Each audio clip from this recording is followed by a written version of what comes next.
IPL 17వ season ఉత్కంఠభరితంగా సాగుతుంది.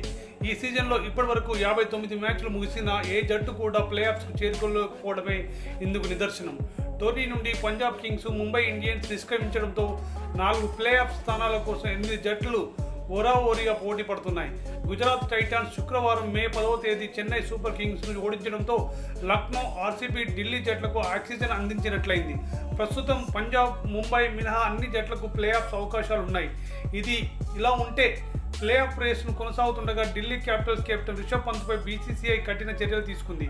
ఈ కారణంగా పంత్ రాబోయే మ్యాచ్లో కూడా ఆడలేడు. కాబట్టి ప్రస్తుతానికి పంత్ గైరాజరీలో ఢిల్లీ బరిలోకి దిగాల్సి ఉంటుంది. పంత్ ఐపీఎల్ నిబంధనలను ఉల్లంఘించాడు. దీంతో అతనిపై బీసీసీఐ ఒక మ్యాచ్ నిషేధం విధించింది.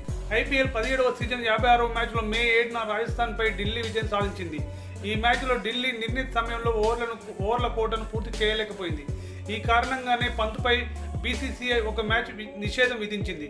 కెప్టెన్గా స్లో ఓవర్ రేట్ కారణంగా రిషబ్ పంత్ పెనాల్టీకి గురి కావడం ఇది మూడోసారి. మొదటి 2 సార్లు మాత్రమే జరిమానా విధిస్తారు, కానీ మూడోసారి నేరుగా ఒక మ్యాచ్ నిషేధం పడుతుంది. దీని ప్రకారమే ఇప్పుడు పంత్పై చర్యలు తీసుకున్నారు. అంతేకాదు పంత్ జరిమానా 30 లక్షలు చెల్లించాల్సి ఉంటుంది. అలాగే రాజస్థాన్తో జరిగిన మ్యాచ్లో ఇంపాక్ట్ ప్లేయర్లతో సహా ప్లే 11 భాగమైన ఆటగాళ్లు ఆ మ్యాచ్ రెమ్యునరేషన్లో 50% పెనాల్టీగా చెల్లించాల్సి ఉంటుంది.